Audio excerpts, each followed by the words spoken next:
So thank you all for coming. It's great to see everybody. Just wanted to share a little bit about my dad. And I'm going to try to get through this, so bear with me. Jack Cronin Osborne, my dad, age 91, passed away peacefully here in Edgewater on Sunday, April 7th. My dad was born in Hampton, Iowa on June 17, 1927. His father, Dr. Claude Osborne, was a prominent surgeon in Hampton. Anna Crota Watson was his mother and one of the first licensed practicing nurse anesthetists in Iowa.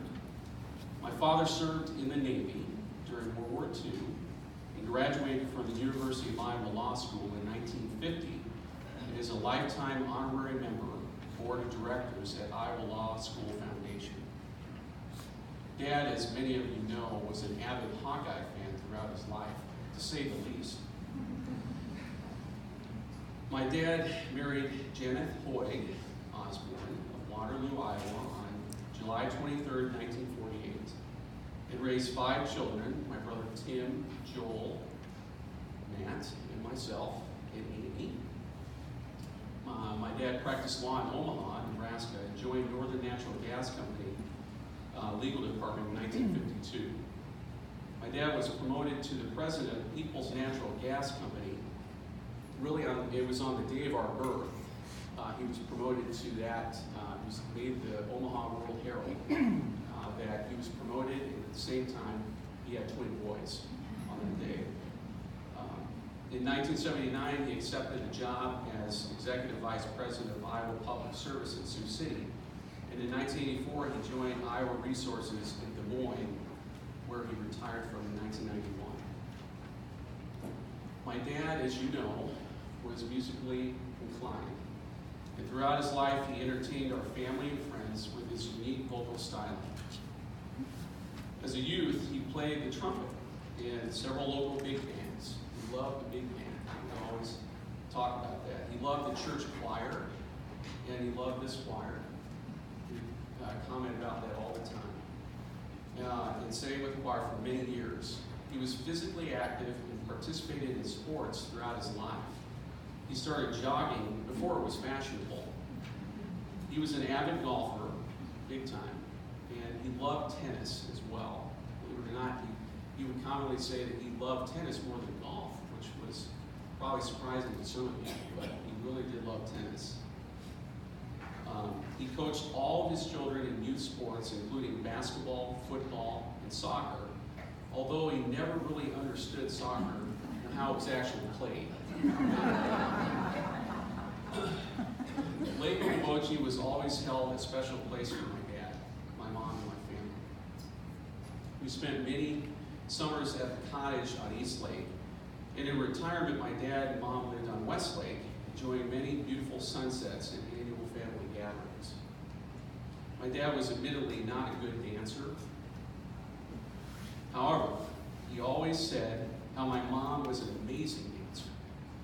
She always led during the dance, and my dad just followed along, enjoying every minute of it. His legacy will go beyond this very day. The memories we all share in this room are vast and will take with us forever. Dad had a way of making you laugh, as many of you know. He was always so charming and kind as well. When we were down at the bistro or up at the terrace, never once did he walk by someone without greeting them, and would always invite someone eating alone to eat with us. It was a little frustrating because I was like, Dad, I just want to eat. And he just wanted to greet and invite people to our table. So he was so selfless and always cared about those who were disadvantaged.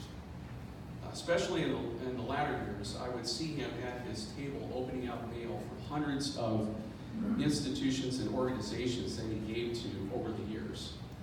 His generosity was absolutely astounding.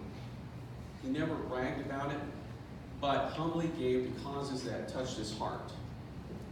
As many of you know, my dad and I spent a lot of time in the last 4 years. I was so fortunate. We watched Iowa games, went golfing, and just hung out and had coffee together. It was great. We often would get in heated discussions about politics, but we would always leave having apologized to each other.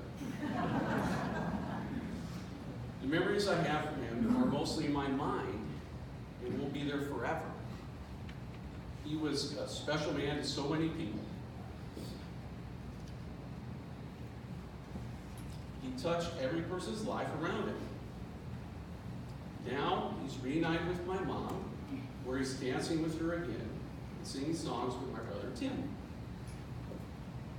While my heart aches, now I have been truly blessed to have so much time with him.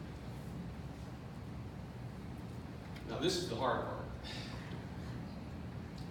While this day is a time of reflection and mourning, my dad would want this to be a time of celebration. As I mentioned to you before, my mom and dad often would go out on the deck in Okoboji and watch the sunsets. We love the sunsets. Well, there was the most magnificent sunset Sunday that very night he passed away. And it seemed to last forever. I'm convinced that God had painted it up to remember his beautiful life. Now also, whenever I went past the window on the floor, on his 4th floor, he'd go walking a lot, and I'd go walking with him. The blue skies were out. He would always say to me, "Look at the beautiful blue sky against the puffy white clouds." He said on a few occasions that this shows us the beauty of creation and would remind him of God. Whenever I look up and see the clouds and the blue sky, I will always be reminded of God and this incredible man that I had the privilege of calling my dad. We celebrate your life today, Dad. Love you so much.